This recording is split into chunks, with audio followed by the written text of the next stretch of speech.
Welcome back. It's Tim and Julie Harris, and this is your favorite daily real estate coaching and training podcast. And we've got a really fun show for you guys today. We're going to be talking about 9 brilliant ways real estate agents are using ChatGPT. Now, I want to start out by giving you guys a mini rant.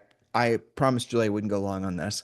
We mentioned this, we talked about this a little bit on our last Friday's show, where we're talking about the fact that the dystopian future of AI taking over real estate agents' lives and putting all agents on the streets and digging ditches or what have you is a complete lie. And you've got to start realizing that what we're dealing with is a power struggle between big government who wants to control AI and individual, I think capitalistic entrepreneurial minded folks that want to see AI for what it is. What are the differences? Well, if all of a sudden people are able to create businesses, create income, create alternative versions of themselves that are no longer dependent on locale, no longer dependent on the government, no longer dependent on the things that the government needs you to be dependent on so it maintains control, well, that's a threat to the government.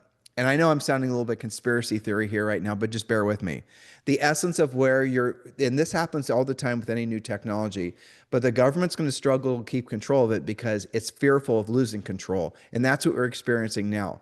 And when you hear people who are going to start telling you that, a dystopian future is certainly in the cards for all of us, and AI is going to make it so that, we're all going to be AI slaves and all these, it's just this crazy lunatic stuff that you're hearing coming out. It's the exact opposite. What's really going to happen is AI is going to free us. AI is going to free us from the mundane tasks that have occupied most of our lives, most of our days for most of our lives. AI is going to free us to become the highest and truest versions of ourselves as real estate practitioners. AI is not going to reduce the number of real estate agents. AI is going to increase the number of real estate agents. There'll be fewer barriers to entry to get into real estate. AI is going to increase more income. It's going to create more income, more people making more money to buy, guess what, more houses, all right? So what AI is going to do is it's going to essentially have the same effect on humanity as previous big revolutions have, industrial revolution, and you guys can go back into history and study all this yourself. That's the truth of what's actually going to happen. AI is going to cure health problems. AI is going to increase, lifespans. AI is going to make it so that you have more ability to travel and have a richer, fuller life. That's where the technology is going. So I strongly caution you before you start thinking your best days are behind you because this big AI boogeyman's about to come in and eat your listings. I really would challenge all of you to just think about logically, when has that been true in any of the previous iterations of these big steps forward because of technology? Julie? Yeah, that's well put. And I think that something this technologically advanced and fast moving can be really intimidating. And I know that there are some listeners who haven't tried ChatGPT out yet, for example, because they think like it's this big thing, especially if you're reading the headlines, to your point, that's just going to make you completely irrelevant and who's going to need you anymore anyway. So the purpose of today's podcast is to just look at, we probably won't get through all 9, but we're going to look at a few examples of how you can either dip your feet in and just start using it and let it start learning your habits and what makes you tick so that it can be a better assistant ultimately for you. And for some of you, it's taking it to the next level. And I have to say, you adopted it faster than I did. I probably think it's been around for reals, really about 12 to 18 months. I probably waited 2 or 3 months longer than I should have or would have liked to now that I am using it on a daily basis. So one of my points today is to just take it task by task and start using it and utilizing it and turning it into your ultimate free assistant. Does that make sense? It does. And we've used AI to help create financial plans for ourselves and our coaching clients. Mm-hmm. We've used AI to help with medical things, honestly. I've used it on coaching calls to help craft a really good counteroffer. Lots of different things. Sorry, you caught me mid slurp on a cup of coffee. Well, so I was listening to somebody who was in the health space talk about the fact that getting blood tests now, essentially blood tests are something everyone should be doing. And Julie, what's the one that we're using? What's the name of that company? Prenuvo? Is that the one you mean? Prenuvo's for the scans. What's the test company? I can never remember the name. I know. I can't remember it either. I have it in my email. I can Okay, tell you well, in a second. so you should be doing, Yeah. anyway, long story short, the expense of getting blood panel tests, where then you would have all these results from your blood panel, was having somebody actually go through and read and interpret and explain to you all the meanings of all the different blood types. And, maybe, you have this issue maybe that's brewing up that you need to be aware of with this part of your body or whatever. I don't want to make this a health podcast. Function health. Function Health. Okay. So Yeah. what Function Health does is, for example, and Julie and I are working on the health podcast like we promised we would. What Function Health does is allows you to get a blood panel test that before would have cost, I don't even know how much, thousands and thousands of dollars. And the reason that they're able to reduce the price to, I think it's $500 a year or something, is because they are using AI to read the results. That's why. And Julie and I are also big advocates of having full body CT scans. Is that what they are? The one MRI, I think. I think they're MRI. I think it's MRI. Yeah. We'll be Well, more detailed on it. I think it's 2 okay. podcasts from now where you'll hear more about this. The one that doesn't involve radiation, whichever one. I think Yes. I think it's MRI. Yeah. So we use Provenu for that. So okay, how is it that they can do full body scans and not have the expenses be ridiculous? The expense be ridiculous. Well, the machine itself is a fixed cost, so that's cost what it does. But they use primarily, guess what, AI then to read the results. So that means the most expensive aspect of reading an X-ray or an MRI would have been the radiologist. They're now being replaced by AI. And what's really, again, fascinating to me is that there's been a lot of studies and tests done of doctors without using, that aren't using AI, doctors that use AI, and then doctors that don't use AI to help read test results, doctors that do use it, but only partially. But they use it, but they use it to help interpret what they're going to be saying. And then there's ones that actually lean into it. And of all the 3 varieties, right? So there's the first doctor, like, I can use that stuff. And then there's the middle one, which just says, well, I'll use it sort of, but I kind of don't really trust it. And then there's the one that basically loads it into AI. The one that loads it into AI and have the AI do the reading of the results actually is the most accurate of all of them. And so that's where medical stuff is going. So AI will do the reading of the results. The doctor will look over it just to see if it makes sense and check everything it had to say, all its presuppositions and whatnot. And then the doctor might be the one that's explaining it to the client. And that exact same thing is going to happen in real estate.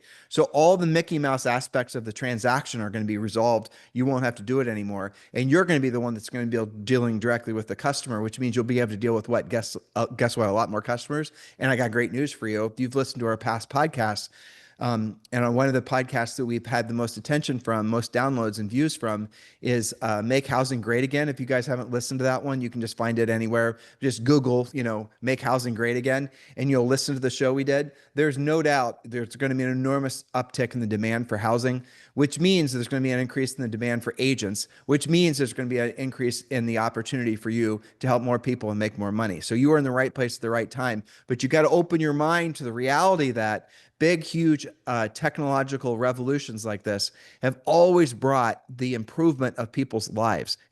I will say one big lie, Julie. I've heard different people that are proponents of AI perpetuating, which I really, truly don't believe.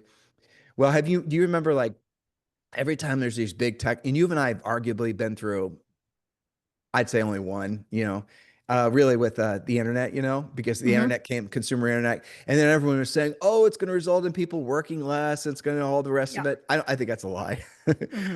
I think what AI is going to do is it's going to allow you to have a variety of interests, a variety of income sources. And it's going to, and as a result of that, because you choose to, and because you're enjoying it, you're going to actually make more money.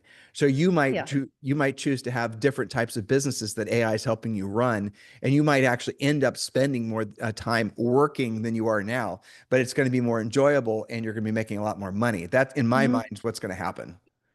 Yeah, it's like, ask yourself what you would do, what would you pursue, what would you invent, what would you follow if you didn't have 50% of your day getting eaten up by your never-ending checklist of stuff that you think only you can do, which in fact your free AI assistant can do. I know, me too. I got a pad just like that. Yeah. I have, one for the rentals, one for the business, one for the coaching, one for the kid. Yeah.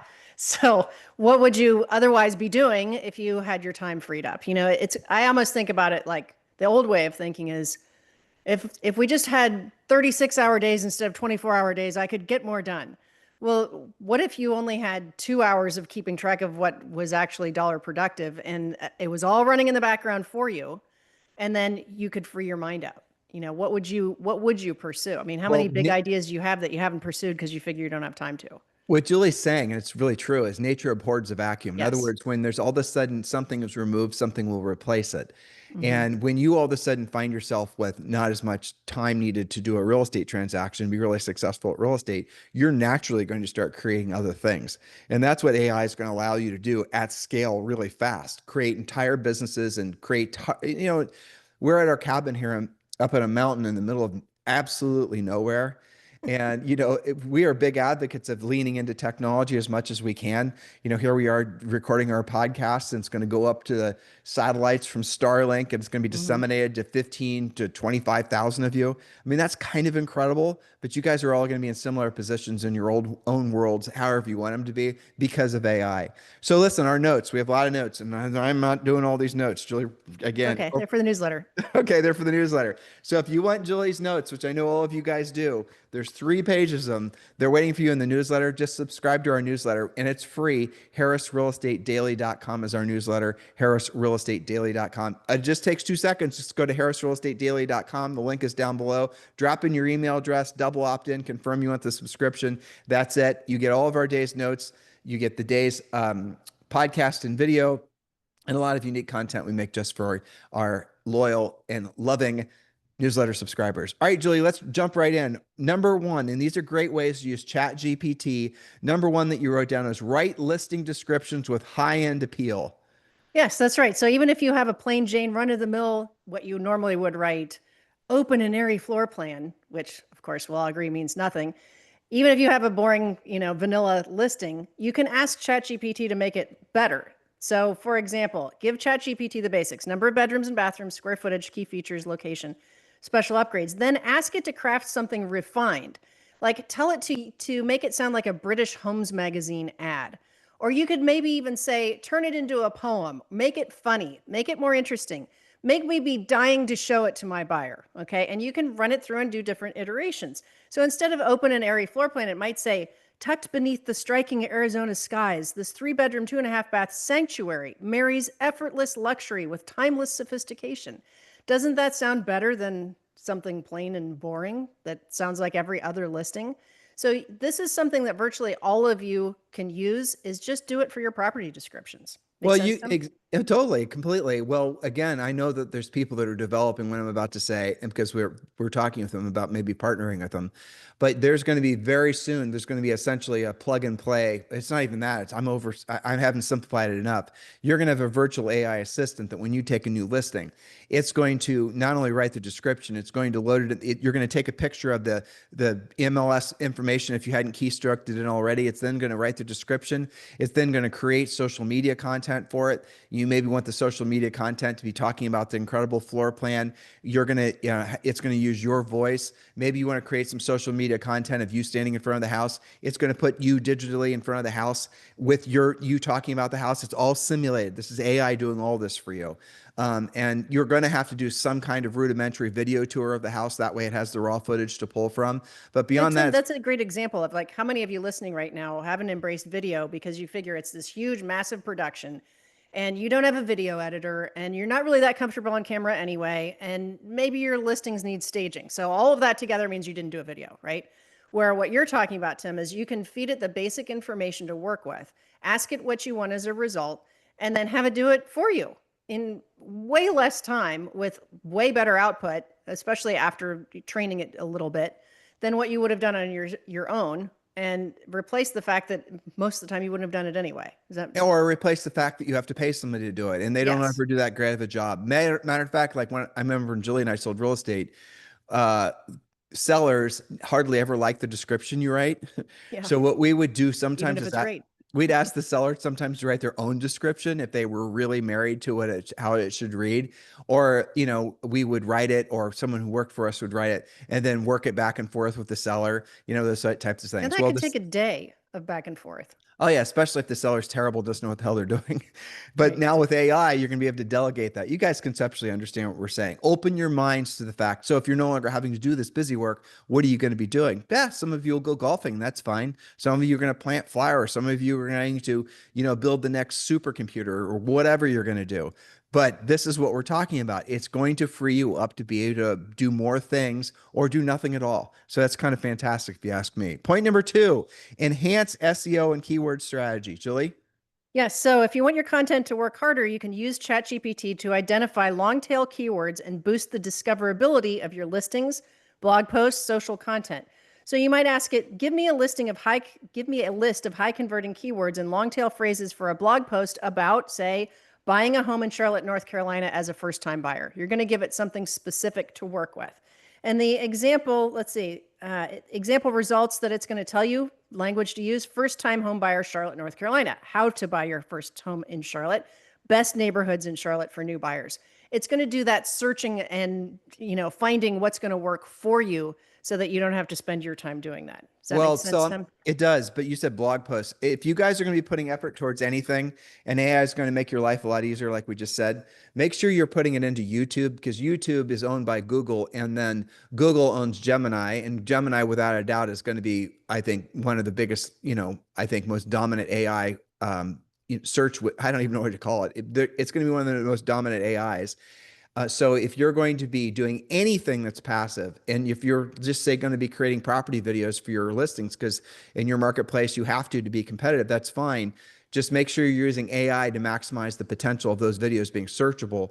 I don't know if you guys have ever done this before, but if you go to your mobile phone and you do a search for, say, Charlotte, North Carolina, homes for sale in the Oakhurst subdivision, whatever it is, the almost always the results on your mobile phone are different than on your desktop. On your desktop, you still get a lot of pay-per-click stuff.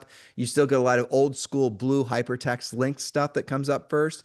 But you're noticing, hopefully, on mobile, you're getting videos prominently. Matter of fact, sometimes I've done searches and literally the first like 10 results are all videos that are linking back to YouTube. And then you click on you guys know how it works. But with AI, what's going to happen is AI is going to skip the need for you to click here and make sure that the suggested link was going to actually be valid for what you're looking for. AI goes in, and I don't know if, again, on iTunes, on YouTube videos and all these things, there's a transcript of everything that's said that's automatically being produced. AI is able to read those transcripts, and then what AI is able to then do is obviously go in there and say, these are the results based on what you're looking for in Oakhurst subdivision. This is what's available, and it's already gone in. So it's skipped the having to Google it, having to find the link that works, having to click the link, having to hope that the thing that you just clicked was actually valid for what you're looking for.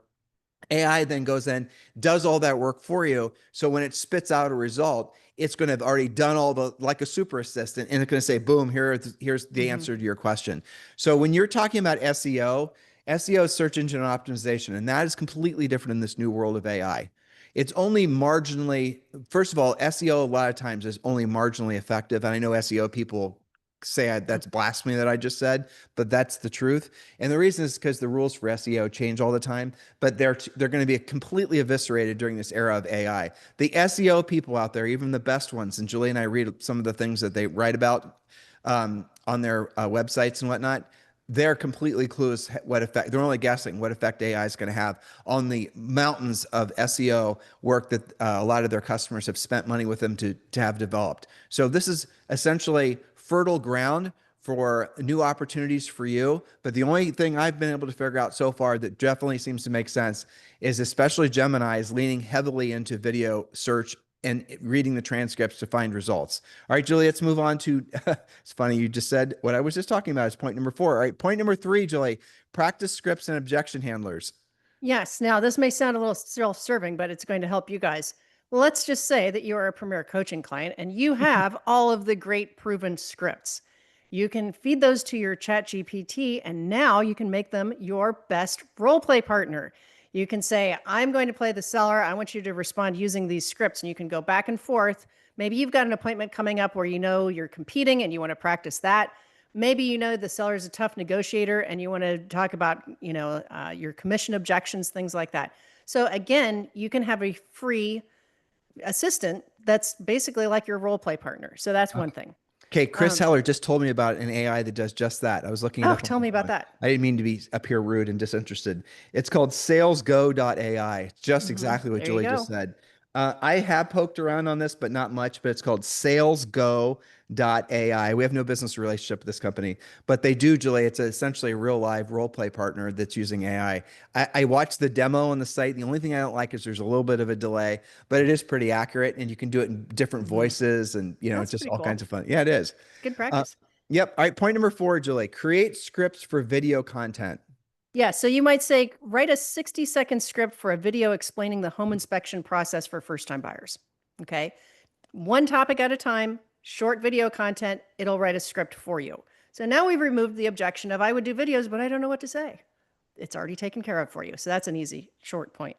Now, remember, guys, do join us for our masterminds that we're doing this week. We're going to keep on doing them as long as you guys keep on showing up. So go to harrismastermind.com and register. The link is down below as well. And on these mastermind, Julie and I are going deep in on solving the biggest 3 challenges that you guys are having in real estate right now.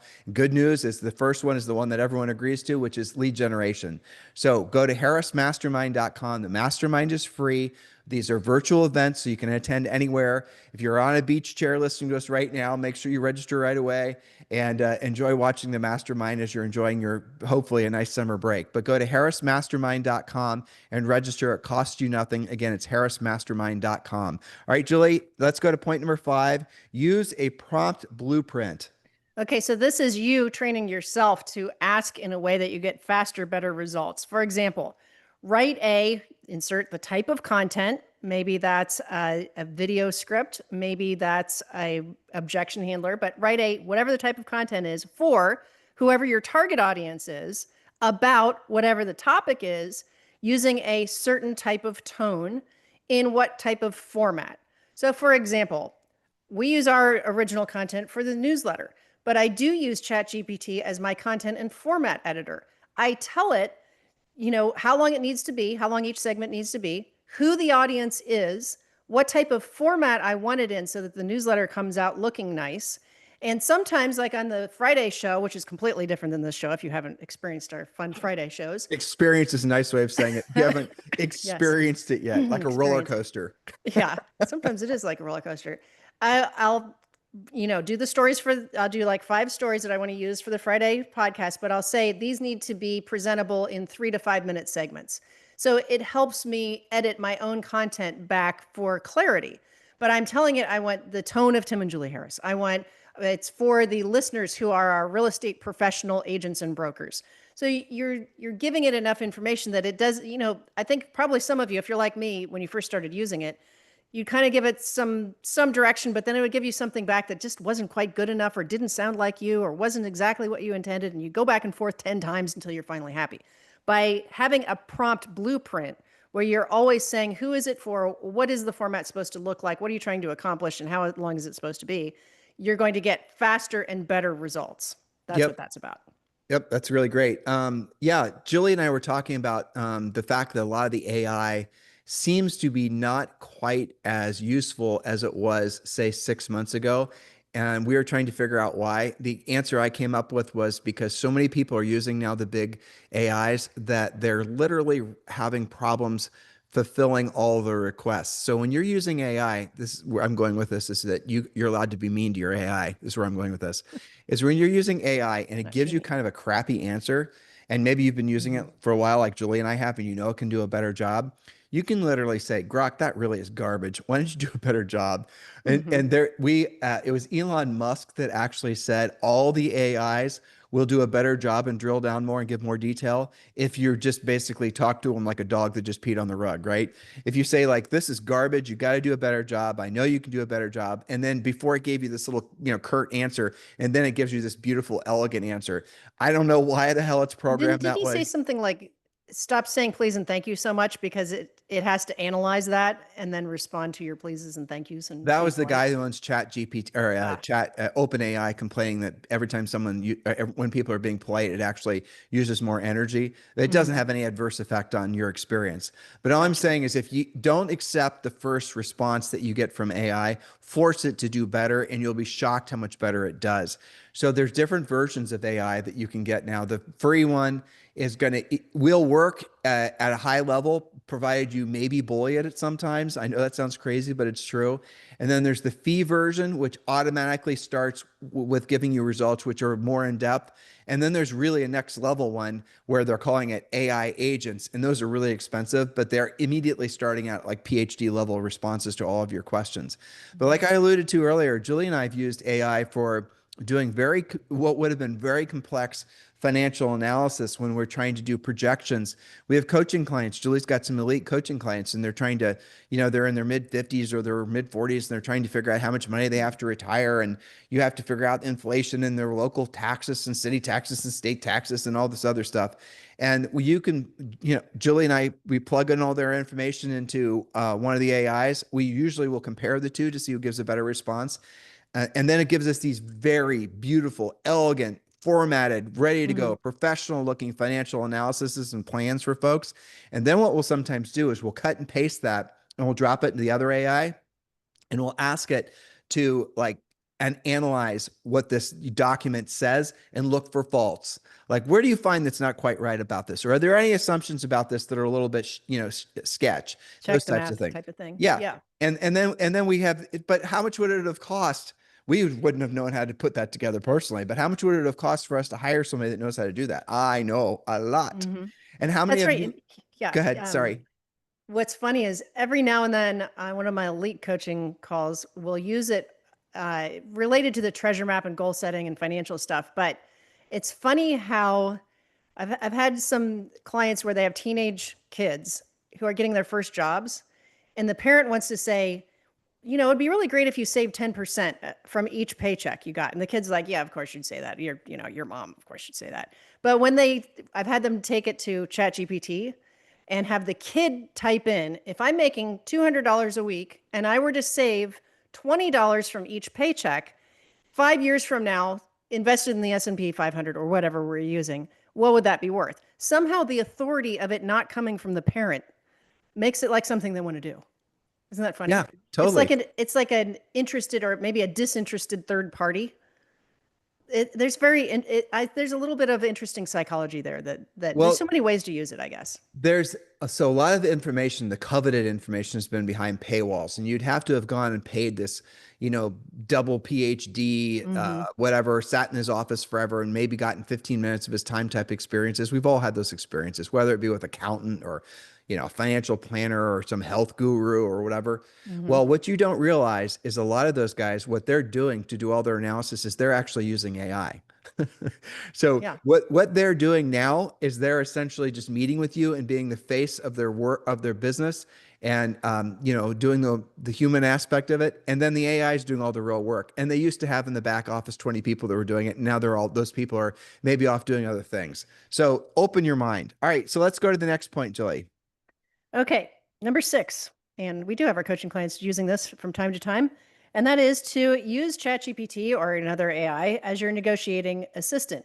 Stuck dealing with a stubborn seller who won't budge on price? Because that never happens, right? Use ChatGPT to help you craft persuasive and fact-based responses. That'll just help you word it better. So here would be a prompt tip. Act as a real estate agent explaining to a seller why pricing their home $50,000 over the comps will likely lead to it not appraising, fewer showings, and possibly no offers. The seller insists their home is worth more. Respond in a professional, empathetic tone that encourages realistic pricing. Julie, didn't you have recently tell me about one of your coaching clients that had an ornery seller? It was real complicated. Okay, so without mentioning names unless you want to, and she turned to Chat GPT to come up with something to send to the ornery seller. Am I remembering this right? Yes, this had to do with, I won't use names, but I'll just use the facts. Let's just say there was a seller that was so Let's just say engulfed in the news, quote, news, that the seller had convinced themselves that the world was probably coming to an end. There were going to be catastrophic things. The market was going to lock up, and that would make their home unsellable. Well, this was already in contract. So how does that make any sense? But there was a lease attached to it. There was a lease back. And so this person wanted a clause that made it so that if there was some catastrophic event, that it was still closable or something like Well, that. And it was so related to the lease, right? this seller was so Looney Tunes. She thought that there was literally going to be riots, a civil war. The house was in contract. She was leasing the house back from the buyer, At and an she, outrageously great price, by the way. yeah, and she wanted to have a clause in there that in the event that in her mind, The riots were, zombies came. the zombies came, that she wasn't going to be responsible for the damage that happened to the house as a result of the zombies. Basically, the That whole is what bunch of this, stuff wrapped up. And so, okay, so how do you write that up? Okay, because the coaching client doesn't want to lose the deal, is it knows that this seller can go off the rails very easily. So we went to ChatGPT together and we gave it the facts. We said this needs to be professional, an addendum to the lease, and and Chat came back and said, well, there are phrases like that, but that doesn't get them out of the obligation that they have to actually sell the house because they're in contract and actually pay the lease payment. But it added some language like they could agree to extend it, and it made them feel warm and fuzzy. And she used it, and the seller's fine, and was actually pretty impressed with the language that was come up with. So you just never know how you're going to yeah. use that, right? Well, none of us do. I mean, you and I have been really trying to study this because it's really hard to envision what your life would be like without all the mundane tasks, you know? Yeah.